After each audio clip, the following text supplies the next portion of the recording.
Hey, welcome back to the Personality Hacker Podcast.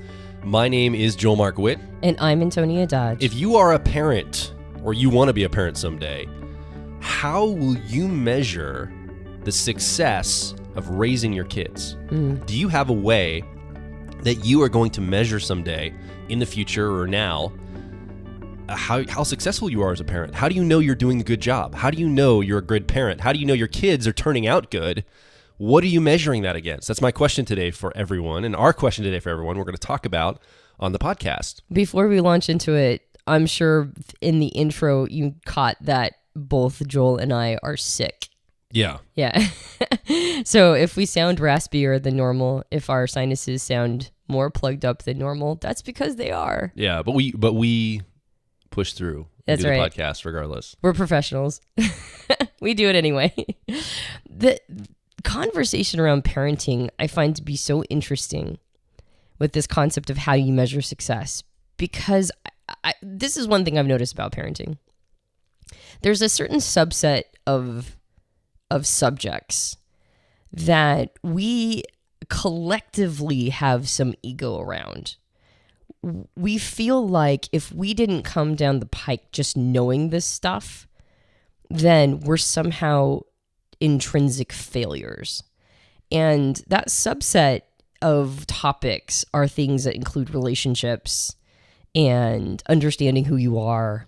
And I would say that parenting is a big one. It's among the big ones, meaning that anytime it's okay if we go look for parenting advice in some ways, like, how do I get my kid to sleep through the night when they're really young? Or, how do I deal with a sassy teenager? There's certain things that we will look up, but if anybody gives us criticism about our parenting, we flip out. We're like, what? You're saying I'm not a good parent? Yeah. And I think it's because we recognize that the stakes are so high. There's very little responsibilities handed to us in life that are at the level of parenting. Like, we are responsible for crafting, for shaping these young minds. Yeah. And we know that they're going to mirror us.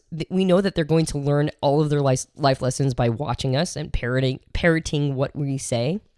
We know that they're going to most likely adopt our beliefs and our mimetics and our mindsets. And so because of that, we know that the stakes are super duper high. And at the same time, we also know how ridiculously unqualified we are for the position. Do we? Do people know this? Well, I don't think I'm unqualified for that. Like, I don't resonate with, sometimes I'm fumbling.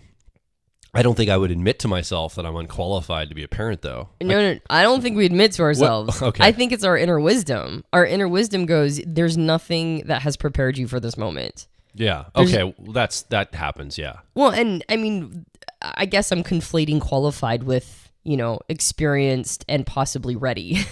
Okay. And so since nothing in life readies you for the experience of parenting, and because parenting itself adds another huge node in the dynamic of the system of who we are and of our families, it adds such a humongous node of like resource taken and time taken, and it ends up like pushing all of our buttons. So parts of us that we didn't know existed now come to light. It shines a light in dark spaces.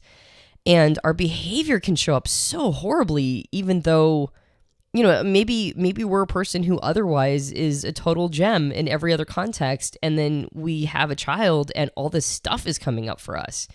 Maybe traumas from when we were raised, or maybe just bad habits or bad attitudes. Maybe it's just we don't know how to behave in a time period of when we're massively under-resourced. Like, we don't have any sleep, or now our dollar isn't stretching as far because we have all this, stuff to pay for. One of the things that drove me crazy is that I'm the kind of person who runs out the door with like my license and a credit card in my back pocket. But once I had a baby, like, the infrastructure was insane. Like, I had to carry all these bags and all this stuff just in case. And I just had it felt like I was traveling with like a small circus all the time for one kid. So things that you don't anticipate come up, ancillary, not that big of a deal. And so I think these moments sort of test our patience and our reserves. And so we know we're not ready for that. And at the same time, it's just an incredibly important job because, little kids become adults and adults have the ability to cause great harm or great good. So I think that question of how do you determine success as a parent is such an important one, since we get easily triggered when other people criticize our parenting. We get easily triggered when we think that the feedback from the world is that we're not doing a good job. So getting super clear on what you think success is one of the best ways first to not get triggered when people give you feedback, because then you just accept that feedback and pit it against your ultimate end game. And if it aligns and you go, oh, there's something that I've got to brush up on here, then you're good. And if it's not your value system, it's somebody else's value system, then you can thank them for it and move on. I think knowing your end game, knowing how you define success is one of the best ways to not be insecure in your parenting. Well, I think you really hit on a good point. I think most parents will seek out advice around a challenge they're having, like Piper, our daughter, was going through stuff like colicky when she was first born. So we looked up information about how to deal with that. What does that manifest like? How do you help her get through that experience? And like you said, in the teenage years, a rebellious teenager, someone might look up some solution-based information. I don't see a lot of parents, and I don't know if we've done this a little bit. I've looked into some things because I have two boys that live about 3 hours away from me with my previous ex-wife, my previous wife, now my ex-wife, not previous ex-wife. Get all that correct. Anyway, long story short, like I've looked into some things because I'm a long distance dad. I've read some things proactively, but I think that was a challenge-based solution I was looking for. It wasn't like I was proactively seeking out parenting advice. And I'm thinking to myself, why don't I proactively seek out personal growth in every other area of my life. Why is it that I'm not reading books all the time and asking people about how to be a great dad? Like, why is this something that's not on top of my radar? And we were talking about this and we're thinking, well, how do you measure success? How do you think about being proactive in your parenting skills and learning how to be a better parent? And I think I think I fall in the same trap I think a lot of people do, is that I just probably feel like I'm a good parent because I can be a parent. And the other thing too is I think there's a lot of ego that comes in this. Like, at least for me, I want to feel like I'm the world's greatest dad. And I think a lot of us as parents, the reason why we have so much intensity we bring to the table is because it's one of the most ego-focusing things you will do in your life is having a child. When you have a kid, it feels like your ego is really wrapped up in making sure this little creature grows up and lives on. And it feels like part of you is going to live on, in a sense. And so it's really, you're invested. Your biology is going to live on, but also, we've talked a lot about this, Antonia, offline, your ideas are going to live on. The things that you've thought about throughout your life, the way you see the world, your worldview, the things you value, you want those to be passed to another generation too, because obviously you have them because you think they're important. And so it's important from an egocentric standpoint to pass that on to the next generation. Yeah, it's a form of immortality. We mentioned that in the Personalities in Children and Family program.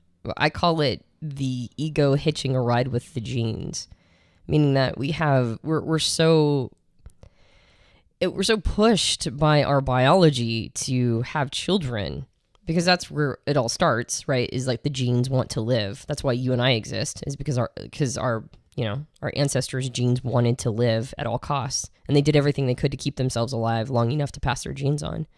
And nobody died on the way down. I mean, they all lived long enough to pass their genes. Fortunately, that's why we get to exist.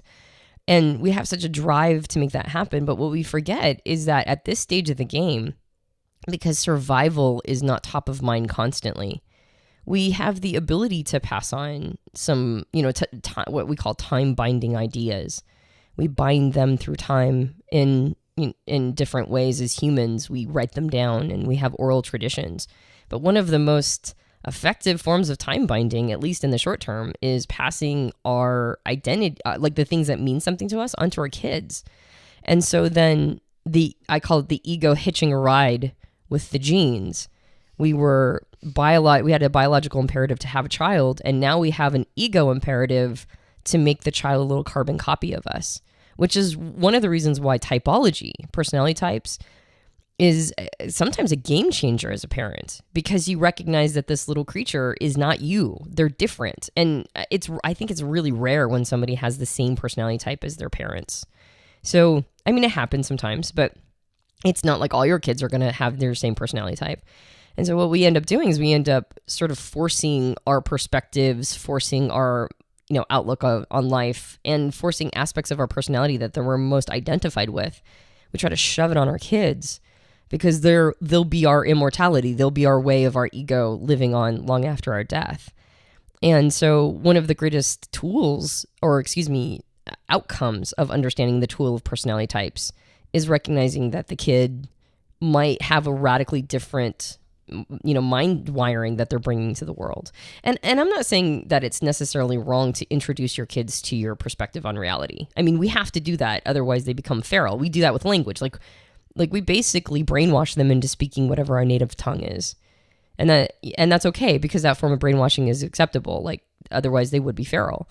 Yeah. So in some ways we're doing it as a service to them, but it's when we're insistent that they have all of our same experiences, that they experience our experiences in the same way that we did, that they become little carbon copies of us. The more we push that on them, the more our ego is trying to hitch a ride with the genes. Yeah, and I think that we want to have those experiences happen for them, and it seems like that's the most proactive thing that most parents do. I think most parenting is defensive parenting. It's reactionary parenting. It's you waiting for a challenge to come and you got to get through this. And this idea of proactive parenting is something we end up doing in what you're talking about, which is having, I know some parents that really want their kids to experience Little League baseball because they had Little League baseball. Even if their kids aren't interested in baseball, they were playing Little League when they were little kids, like a baseball game at the young age. So they think that that's something their kids would really enjoy as well. And sometimes their kids do, but often they're like, hey, I'm not really interested in this, mom or dad. But it's really important to the parent because that was so impactful for their life. So there's this proactive parenting around doing the things that made me into a great adult. Because as a parent, you might say, well, I turned out okay. And here's the things that I did in my life. So the quote unquote measurement of turned out okay, I want my kids to quote unquote turn out okay. That's like the basic measurement most parents have. Well, I'll just have them do the same things I did, and that will ensure they turn out like me. And I turned out okay, quote unquote. So I think there's some of this too. The proactive elements do come from this idea of there is a measurement we have as parents. We just aren't aware of it most likely. We're not proactive. We don't have an intentional measurement. But I think we have a loose idea of, yeah, I wouldn't mind if my kids turned out much like me. I think that'd be pretty cool because I think I'm a cool person. I think I turned out pretty well. Yeah. I think it's also used to justify all sorts of disciplines. True. Is like, well, that happened to me, and I turned out okay. Yeah. I think you're right. The I turned out okay is pretty much like the trump card of parenting. Yeah, and it's kind of that's what I can see. That's the only measurement most people hold up. Yeah. They say that, I turned out okay, so that's good enough. Right. So if parenting is focused around, like if we can focus down on the ego, we say, our ego is really important. This idea of this little creature taking on my actual DNA, my genetics, but also my meme codes, the way I think about things, my worldview. And we can see just how strong this is for parents, this like idea that I want my kid to take on these things that are so important to me and move forward with it. I mean, parenting is so much about it. I mean, I see defensive parenting everywhere I turn. I mean, you even have a story, Antonia, for when you were pregnant with Piper. You were in a room of people, family and friends, and you asked a question. I'll actually let you tell the story, but you have a really interesting story that kind of illustrates my point here about parents just responding in such egocentric, like holding with a dead grip on their viewpoints about how kids should be raised. Yeah, it was at my baby shower. And there was, so I'm like a lifelong researcher, and I, especially in areas that I haven't done a lot of research, which I had not on children and having children. When I got pregnant, I was 34, and I had spent the majority of my adult life at that point, all of my adult life, not having kids and not really being around kids very much either. And so when I got pregnant, it was a surprise, and I gobbled up as much information as possible. But there's a difference between information and knowledge and wisdom. So when we were at the baby shower, I looked around and I noticed that there was like mostly moms. And I thought, okay, this is a place to get some wisdom because they've been through the experience. They're going to know what they're talking about. And certainly there's going to be consensus among the best way to do things, right? Well, I didn't actually think that there was going to be consensus, but I didn't know that there was going to be like knock down, drag out fight over a subject. And it was actually not something that I thought was controversial, but I have since learned. I asked people what they thought about co-sleeping. Like, because I had been doing some research on it. I know that my mom, like, she did not co-sleep with her kids, with us. And that generation wasn't taught to. No, we were in a nursery in our own cribs, like almost immediately. And I had been reading some information on the benefits of co-sleeping, and then I'd been reading some information on the disservice it could do. So I was like, I was getting mixed reports online, so I thought I would bring it to the room. So I asked, I was like, hey, what's your guys' opinion on co-sleeping? And I guess predictably, although I was kind of an idiot, and I mean, if I was finding that much conflicting information online, I should have pattern recognized that the conflict would enter the baby shower room because I like opened it up to the group. And there was a percentage of people who were massively for co-sleeping, and there was a percentage of people who were massively against co-sleeping. And both of them felt very, very, very like attached to the style that they had raised their children with. And there was even a person who had co-slept with her kids up into the age of like 8 or 9. And then another person who had put their kid in a nursery like immediately, like in the first week. And those were the two people who were mostly at each other's throats. And it ended up being that, I mean, people left mad. I might have the only baby shower in history where people like left mad, like stomped out and left mad. I wasn't there obviously because I wasn't invited to come to the baby shower till the end. I kind of walked in. That's not obvious. I think dudes are more and more getting maybe, but it was kind of a girls thing I think at the time for this one particularly. But so I heard this later. Were people giving like scientific reasons or facts and figures, or was it a very emotional appeal from both sides? There wasn't a lot of science, Joel. There wasn't a lot of science that came into it. So was it personal experience they were relying upon as reasons? Like, well, I did this and everything turned out okay? Or science has shown or studies have proven? Well, like you said, it was defensive. It was like, this is what I did, and so I have to defend that it was the right way to do it. Almost like an insecurity. Mm-hmm. Like, maybe I did it wrong, but I did it this way, so now I've got to defend what I did. Yeah, basically. Okay. And so what we ended up doing is we ended up having like a bed next to our bed. And so I did some co-sleeping, but then I also then transitioned her to like a crib, or not a crib, but like a little bed that was set up next to ours. So I could still like hold her hand. And we did that for a while. And then eventually, at a certain point, when she was a bit older, we weaned her into sleeping in her own crib. But, in her own room. But it was fascinating to me. It was fascinating to me to see how important, how invested everybody was in this parenting. And again, I think it's because we don't understand how much ego is wrapped up in our parenting. It might be, I've known people who have had like massively ego transcendent experiences where they have experienced forms of ego death, and they have, they've done a lot of work around ego. And changed everything about their life, like radically. That's right. And then they have kids, and then all of a sudden the ego comes back, and they're like, where did this come from? And I think it's because it's like super biologically programmed into us. So because we have so much ego wrapped into it, it's hard to have any form of objectivity. It's hard to have any sense that whatever it is that we're doing may be the wrong thing. Like, we may be messing up our kid, and we might be messing them up in kind of a big, profound way, and not based on intent, based entirely on the best information we're working with at the time that just happens to not be great information. And we're not actually that far into our evolutionary experience when it comes to like consciousness and social evolution. And so there's a lot of stuff that we're doing right now that we're recording that probably in a couple 100 years from now, people are going to go look back and just be like, oh my God, why did they think that was okay? Like, they'll think we're barbarians in some way. So we're working with the best information at this time. So again, I want to loop it back to the question you asked at the beginning, which is, what is your end game? Like, being really super clear on how you define success in parenting is one of the best ways to not get your ego wrapped up into it, because you've got some clarity on what your goal is. It's not just keeping this thing alive.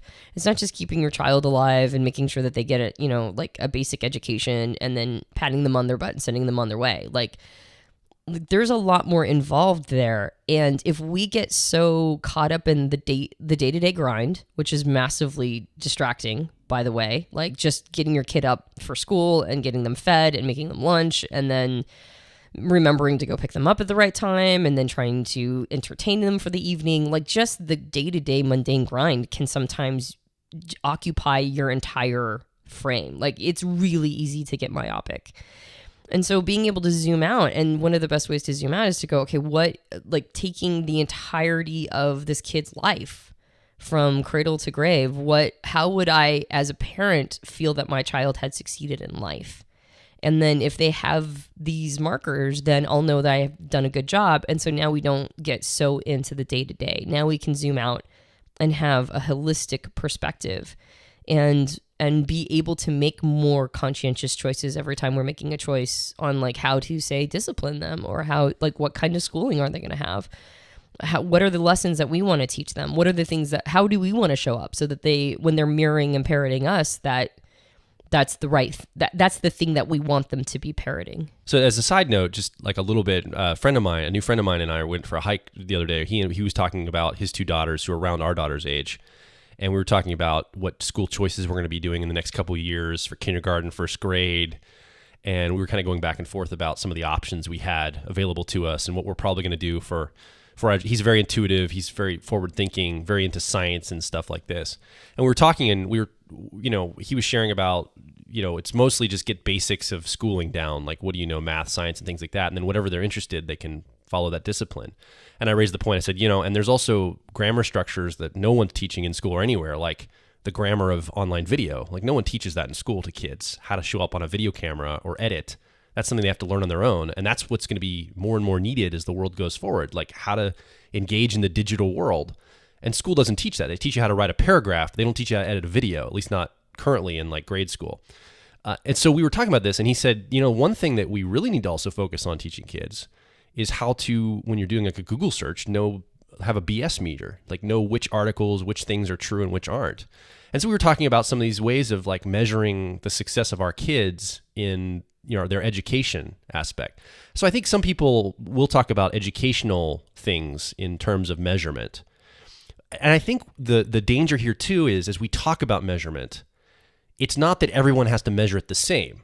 It's not like there is a measurement of a quality kid that turns out, like a child that you have. Here is the measurement, the objective measurement that everyone's going to agree upon, and you have to move your kid toward that metric. I think that's like never going to work, right? It's more the principle that you have a measurement. It really doesn't matter what the measurement is. So it's not like that having a measurement, you have to give up your ego and let go of the control you have as a parent or the investment you have in this little creature. It's more that you have a measurement that you have an intention toward, so that you're much more thoughtful through the growth experience. You're much more thoughtful as they're growing, as they're expanding and they're changing and they're learning. You have intention for where you're headed. And it probably won't be like specifics, like this much of an IQ and this much on their SATs and they have to get into this college. I mean, maybe you have that as a really specific measurement of success, however you define that. My guess is, though, the best measurements are going to be more open-ended, more principle-based, and then it's something that you can work toward intentionally as a parent. So I think today what we're encouraging is thoughtfulness around how are you going to measure success as a parent? How do you currently measure it? Is this something you've ever thought about? And how will you measure it? Well, now that we've seeded this into your mind, can you think of ways you can create principles at the emergent end of your child's experience with you, under your house, under your rule, where they will end up? What's the end point for that? Where are you projecting that to? I think the principle thing is the most important for that. It probably changes from child to child as well. Yeah. For Piper, she's 4 and her little personality is emerging more and more. And our suspicion is, we're applying typology related models to her, and it appears as if she's an ENFP. We don't know that to be true. It's really early days. God bless her soul. Right. We'll do everything we can, but Oh, we're only teasing the ENFPs out there because we know we know the struggle. The struggle is real. So it appears as if she's probably an ENFP, and I don't know if you can diagnose Enneagram type this early, but my goodness, she seems like an 8. Holy crap, she seems like an 8. She tends to play in the space of anger very easily. She runs to it, and she's also extremely commanding, and she's very interested in hierarchy. I mean, obviously, that's also a circuit model opening, like the anal territorial circuit. She's run on track for understanding how hierarchy works and dominance and submission, etc.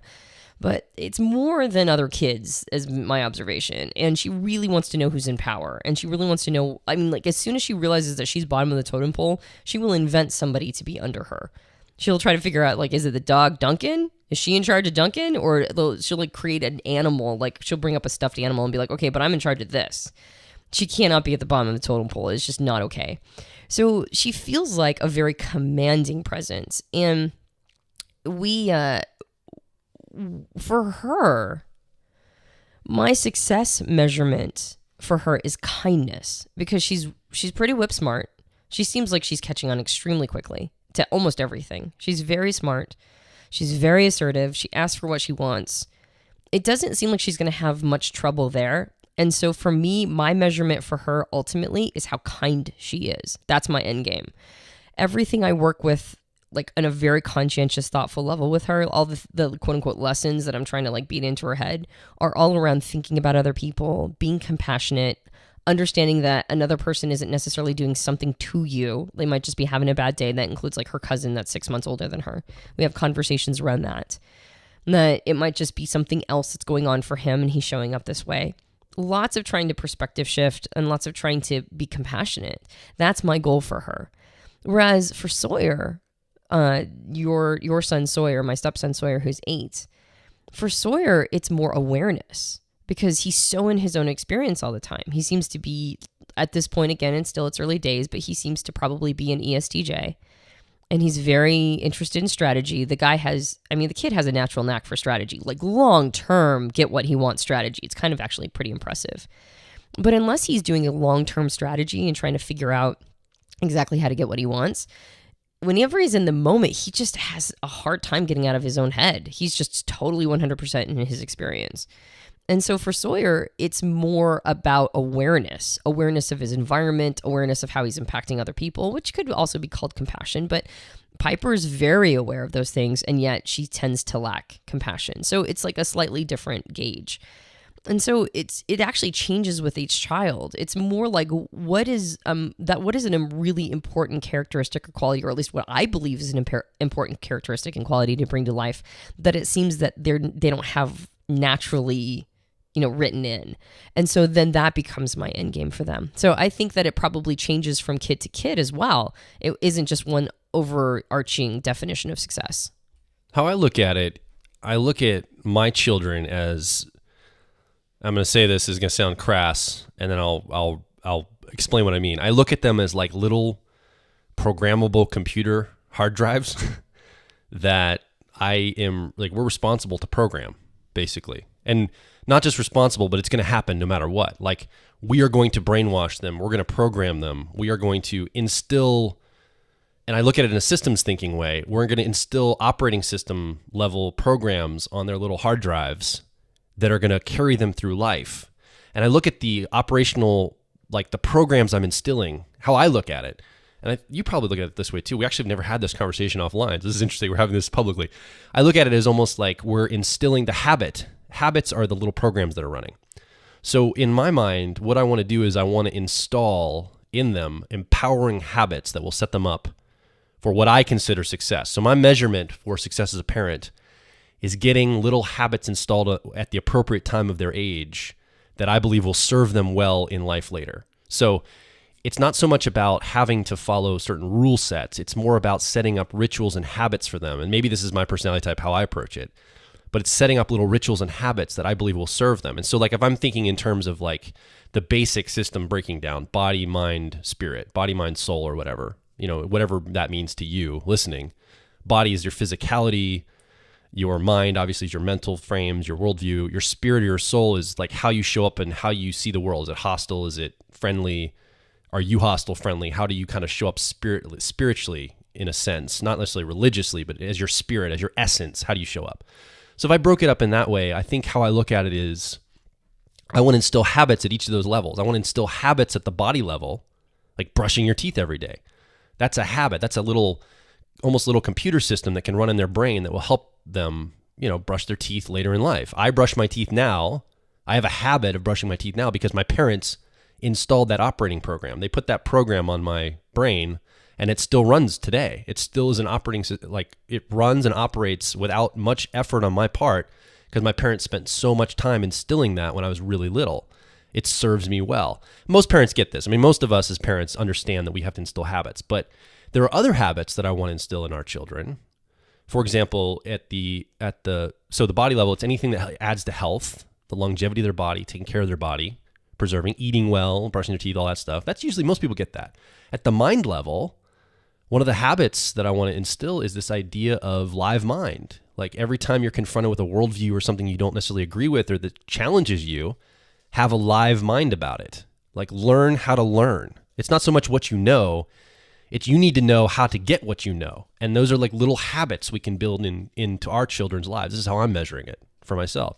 So to me, it's like, as I go through and I'm measuring that, I'll say, well, are they learning? Do they know how to learn? And that's like a measurement benchmark for me as they get older. Do they know how to go and figure something out for themselves? And that's a little habit that I've got running on the program of their mind. And then for spirit, I think that ties in with what you said about kindness, creating the habit of kindness. Like, when you have a choice to be kind or unkind, you have the habit built, the program running on your little computer hard drive that defaults to kindness in situations. And so these are the ways. It's principle based and it's habit based, because I don't really think I can say do this, do that, and give them a rule set to follow. It's habits that set them up to be independent, sovereign creatures someday, because they're gonna be anyway. They're not going to be under my rule and direction, under your rule and direction, Antonia. They're going to be on their own. So we've got to give them the tool sets, the operating system programs on their brains that will carry them to success after they're no longer under my jurisdiction. Mm-hmm. Yeah. I think that piece of breaking it down to body, spirit, and mind is a really good model for ensuring that we're nourishing all the components of who they are. Those are probably synthetically limiting, and yet I think that most things can be, categorized under one of those three components when it comes to being a human. And so I think one of the things that was coming up for me, and I'm not sure if this is just ancillary, but I was also thinking one thing that we try to talk a lot about is love, agape love, which is principled love. We've talked about it in previous podcasts. So making sure that they have a lot of love. But I was also thinking in ways of getting, like, it's not protecting them, it's preparing them. I think that's one of the biggest reframes I've had as a parent is my job isn't to protect them from the world. It is when they're really, really, really little and they're physically vulnerable. That is, I do physically protect them in that way. But it's not so much about protecting them throughout the course of their life as it is preparing them throughout the course of their life. So when you can remove the protection piece because they are ready to take the mantle, then you hand it to them and you're okay with that. And you go, okay, then now it's their job to continue to, now they protect themselves basically. And so you do that over time. And one of the best ways to do that is figure out how their wiring is going to hijack them. With Piper, I talked about compassion. Well, if we're right, if she is an ENFP, then that means introverted feeling, or what we call authenticity, is her auxiliary or co-pilot process. And her wiring is going to encourage her to be hijacked in getting results immediately. So that means that she might turn to bullying. If she thinks aggression or pushing the world around her will get her desired result, then that's going to be her go-to tool for short game gains. So our job is to teach her to not have short-term gains on her radar, but actually to be the kind of person she wants to be. And that would include compassion and being able to sympathize with other people's experience. For Sawyer, it's awareness. Now, he's going to also want to be expedient because he actually shares the same dominant tertiary, what we call driver 10-year-old processes, but in reverse order. ENFPs and ESTJs both use extroverted thinking and extroverted intuition as their loop, what's called that loop, that dominant tertiary loop. And so he's also probably going to be doing the same thing. But the question is he integrating his experiences inside of himself so that he can ruminate on what the long-term effects will be? And so can he add greater awareness, expand his comfort zone, and then add greater awareness to a situation, as opposed to just going for what he wants and not really reflecting on the kind of systemic impact it would have. So our encouragement is to go to introverted sensing, which is, where have I seen this before? How can I predict how this will turn out? Or how do I know I should be showing up based on how this will all play out and what I've seen in the past, which will heighten his levels of awareness and not make him so myopic. And then with Gunnar, the oldest, he's an ENCP like me. And so I've already seen myself really trying to encourage him to not let his extroverted feeling tertiary 10-year-old process hijack him. Like, I'm like, dude, you have to get into introverted thinking. You have to get into radical honesty. Go with what makes the most sense to you. Don't allow yourself to get emotionally manipulated by people who have agendas around you. Like, be true to what makes sense to you. And the more he does that, the better he shows up. So what's nice about parenting with tools like personality psychology is if you can figure out your kid's personality type, then you can work with the knowledge of how their mind is wired and then encourage them to go that direction. But my ultimate end game, again, is not necessarily, it's not necessarily like projecting a typology onto them and making sure that they show up as the best ENTP or ESTJ or ENFP. My goals are more to make sure that they show up as the best human that they can be. And this tool of typology helps with that. If I can suss out their Myers-Briggs type or their Enneagram type, or, where I think that they might be at, what kind of circuit programming they have based on that 8-circuit model, Timothy Leary's 8-circuit model, or where I think that they might be at in the Graves model, etc. Like, all of these tools help, but the fundamental goal for me is to make sure that they're showing up as, actually, you know what? I think happiness. I think happiness is probably a big piece of it for me, that they show up happy and they show up in a way that they serve themselves and others the best way possible. And these are just my values. That's it. And so how they will do that, how they will end up with that end game, changes from kid to kid. And I'm conscientious of how it changes from kid to kid. So I have an overarching umbrella goal for all of them, which is being able to be happy and being able to serve themselves and others, right? Being very life-affirming on good trajectories, positive life-affirming trajectories. And then because that's my overarching principle, then each individual kid needs a different style that to focus on. So then it looks like I'm teaching them different lessons, but really that's my end game. But that makes it really super duper clear. I mean, I mentioned in our discipline, I was struggling to try to figure out forms of discipline for the two boys because, they're not my natural kids, and it's hard to discipline kids who are not yours. Especially since, I've built a good relationship with both of them over the past, 5 years, but it's still hard to discipline kids that are not yours.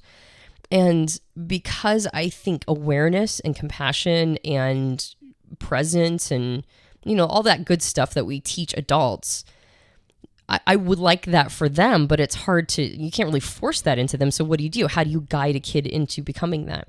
And then I remembered our podcast that we did with Bruce Music on relationships and attachment theory.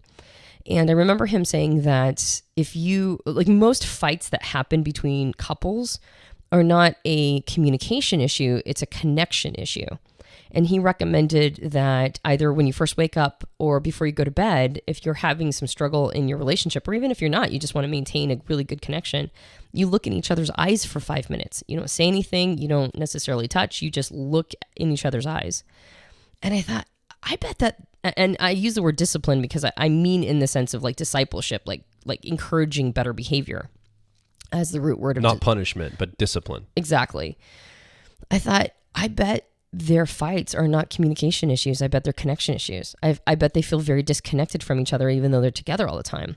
So every time they hit each other, the other one would hit in retaliation, and then the one who hit in retaliation would then get hit back, and then it would escalate. And I'm like, how do I de-escalate these? So I made a rule that if one person hits the other person and the other person retaliates, they both have to stop everything they're doing and they have to look in each other's eyes for 2 minutes. I thought 5 was egregious for little kids, so I made it 2 minutes. And a couple really amazing things happened. I think maybe I've talked about this in a previous podcast, but it just blew my mind how incredibly successful the results were. So first of all, they each had a common enemy of having to do this. So they stopped escalating almost immediately. If one person hit the other one, and of course the escalation would happen whether or not it was an intentional trip, hit, punch, whatever. Like if one just accidentally kicked the other one in the car, say, because there's limited room or space, then the other one would just immediately hit them back. And then it would be like, well, he hit me. No, he hit me. No, it was an accident, right? As soon as anything accidentally touched each other, both of them would immediately back off because neither wanted to do the 2-minute thing, right? So they had a common enemy. So it instantly de-escalated every situation. Created cooperation. That's right. That's right. They had a mutual enemy that they were cooperating against, which was awesome.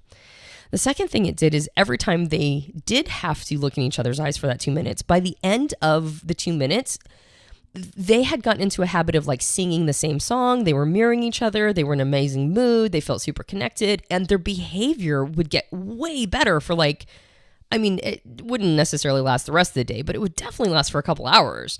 And it was because they felt connected. So I thought, man, some of these lessons that we're trying to learn as adults, the reason why we're trying to learn them as adults is because we miss them as kids. And what if we just introduce them to kids? What would happen then? And it was massively revolutionary. And so when I say that if you know what your end game is, you can start crafting different components like discipline. It's not even necessarily like what school you're going to put them in or what kind of schooling. It could just be day-to-day mundane things. If I know my overarching is that they are happy, they're serving themselves and others, that they don't allow themselves to be emotionally manipulated, that they're compassionate, that they're more aware, then you implement things on a day-to-day level that will encourage them to head those directions. And that form of discipline has been like a game changer for us because it helps us get to that end game. And I think if you know what you are trying to accomplish as a parent, fundamentally, if you can answer those questions for yourself, then questions around discipline become much easier. You might have to come up with creative solutions, and sometimes those are tough to do in the moment. But in the quiet moments, when you think about, okay, what are the kinds of things I want to implement? What are the kind of disciplines I want to do? What are the kinds of lessons I'm trying to teach them in an overarching way? I think that it becomes a lot easier to go, yeah, that's not the kind of discipline style I want. That's not teaching the lessons I want. That's not, for me, it would be the question of that's not life affirming. But that one certainly is. So I think being able to answer that question for yourself really gets you, it actually makes your life easier as a parent. Yeah, and I think the thing, like for me, I keep thinking, what are they going to need later in life? What, even if they don't follow through with this, what is that habit or that thing that they're going to need later in life? I remember thinking in terms of like making the kids keep their rooms clean. My room is not always clean. I'm a perceiver, right? Like my side of the room is always messy. Like it's really hard for me to keep my stuff picked up in an orderly way all the time as a perceiver. That's diplomatic. My side is always trash too. But I was going to throw you under the bus. Actually, no, it's not trashed. It's just it's has a little a tendency cluttery. to be a little cluttery. So we struggle with this as adults. The folded clothes don't always make their way into the dressers. But both you and I were made to keep our stuff orderly and picked up as kids. So when we have to clean up, we have the skill set, the habit built to know how to do that. We have a metric that we know what a clean room looks like and feels like because we were told to do that as kids. So we have that skill set. Let's say I was married to a judger who really did like a clean room. I would have the skill to meet that person. Like it's really important. I would be able to rise to that occasion because my parents instilled the habit, the skill set for me to be able to do that. I look at a lot of parents who are like, well, I let my kid do whatever they want in their room. It's their domain. It could be as trashed or as messy as it wants to be. And to me, I feel like that's fine. I mean, there's no morality to this, but I feel like you're not giving them a skill set they may need later in life. It could cause problems in their future relationships, some tension there because they don't have any sense of having to keep something picked up.